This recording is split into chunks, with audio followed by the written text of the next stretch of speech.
Look at any crowd on Earth and you will see something strange. One species, same bones, same blood, same basic brain, same ancient family tree, but skin that ranges from very dark brown to very pale pink. For thousands of years, humans explained that difference in the worst possible ways. They turned it into myths, then tribes, then empires, then race. They acted like skin color was proof that humans were separated into different kinds of people.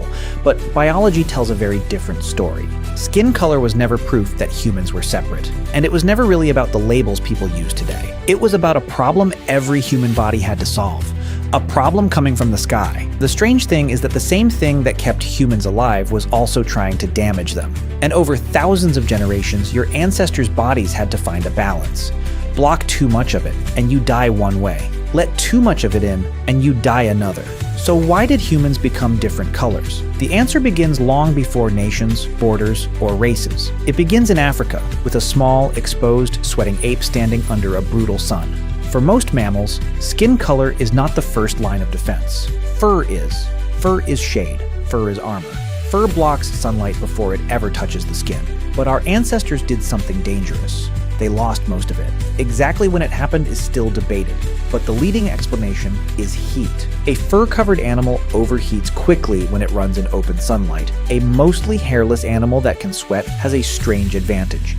It can keep moving. It can walk for hours, run for hours, follow animals across hot open land while other predators have to stop and cool down. Sweat works best on bare skin. So early humans traded fur for cooling, but that trade created a new problem. Because once the fur was gone, the sky could touch the body directly. And near the equator, sunlight is not gentle. It carries ultraviolet radiation. UV light is powerful enough to burn skin, powerful enough to damage DNA.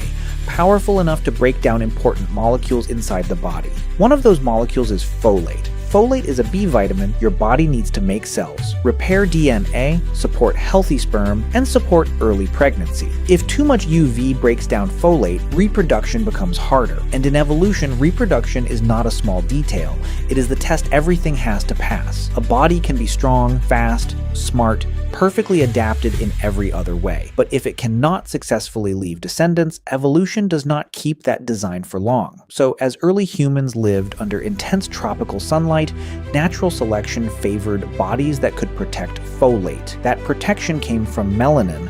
Melanin is the pigment that gives skin its color, but it is not just color, it is a biological shield. It absorbs and scatters ultraviolet radiation before that radiation can do too much damage. The more dark protective melanin your skin produces, the better protected you are under strong sunlight. This is why populations whose ancestors lived for long periods near the equator tend to have darker skin. Not because they are a different kind of human, because their ancestors lived under stronger UV. Dark skin was not cosmetic. It was survival technology. It was the first sunscreen. But then humans moved. Slowly, over tens of thousands of years, groups of Homo sapiens spread out of Africa. They crossed deserts, followed coastlines, moved through forests, reached cold plains, cloudy islands, mountains, and northern skies. And the farther some groups moved from the equator, the problem changed. The danger was no longer just too much sunlight. It was too little. More specifically, too little UVB. UVB is the part of sunlight your body uses to make vitamin D. And vitamin D is essential. Your body uses it to absorb calcium, build bones, support immunity, and maintain normal biological function. Without enough vitamin D, children can develop rickets, a disease where bones become soft and deformed. Pregnancy becomes riskier, bones become weaker, survival becomes harder. So now human skin faced the opposite problem. Dark skin was excellent under powerful tropical sunlight. But in places where the sun was weak for much of the year, too much melanin could block the limited UVB the body needed. So in many low UV environments, natural selection favored lighter skin. Less melanin meant more UVB could enter the skin. More UVB meant more vitamin D. More vitamin D meant stronger bones and better chances of survival. This is the part most people get wrong. Light skin did not evolve because cold places are cold. Cold does not bleach skin. Sunlight does. The real map is not temperature. It is ultraviolet radiation. That is why human skin color follows sunlight better than it follows heat. But the story is still not as simple as dark near the equator and light in the north. Because humans are messy. Migration is messy. Diet is messy. History is messy. Some Arctic populations, for example, did not become extremely pale even though they lived far north. Why? Because many of them traditionally ate diets rich in fish and marine mammals. Those foods contain vitamin D. If your food gives you vitamin D, your skin does not need to let in as much weak northern sunlight. So diet can change the pressure on skin color. That is why there is no perfect skin color chart. There are patterns, but not clean boxes. And this is where the idea of race starts to fall apart. Because skin color changes gradually across geography. It does not divide humans into neat biological categories. There is no sharp line where one kind of human ends and another begins.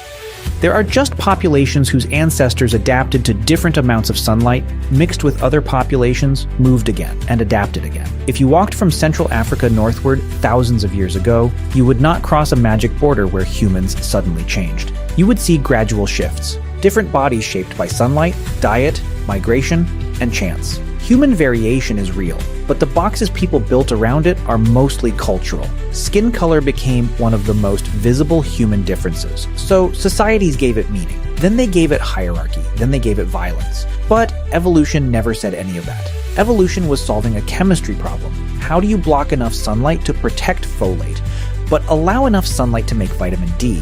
That is the whole puzzle. Too much UV, and you need more melanin. Too little UV, and too much melanin can become a problem. Human skin color is the compromise, a moving balance between protection and production, between blocking the sun and using it. And the strangest part is that this balance evolved more than once. Lighter skin in Europe and lighter skin in parts of East Asia did not appear through exactly the same genetic changes. Evolution found similar solutions using different tools. That means there was no single moment when humans became white, no single moment when humans became black. Those are modern words for a much older, slower process. The first Homo sapiens were almost certainly dark-skinned compared with many people alive today because our species evolved in Africa under strong ultraviolet radiation. But even that has to be said carefully.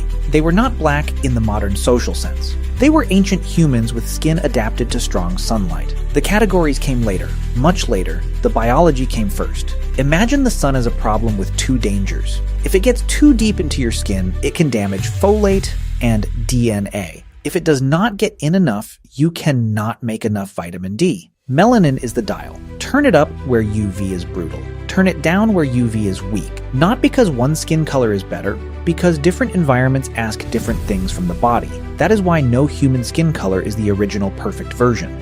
Every shade is a solution.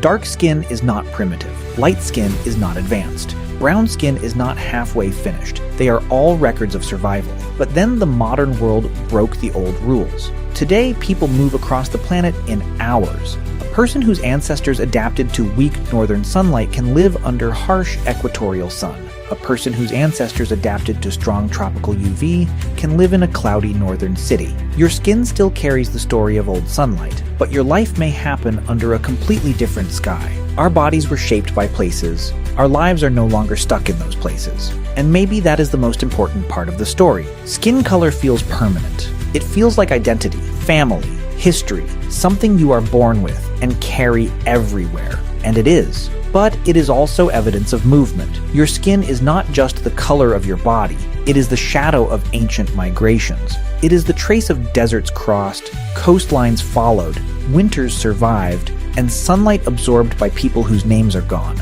People who never knew they were shaping the face of humanity. They were just trying to live long enough to have children. And over thousands of generations, the sun wrote itself into their skin. So why did humans become different colors? Because we left one place and tried to survive in many. Because the same star that gave us life also threatened to damage us. Because evolution had to solve two opposite problems at the same time. Protect the body from sunlight, and let sunlight in. That is all skin color is. Not a ranking, not a border, not proof that humans are separate. It is proof that humans are one species flexible enough to survive almost anywhere. A species that began under the African sun, spread across the planet, and carried the memory of those skies on its skin.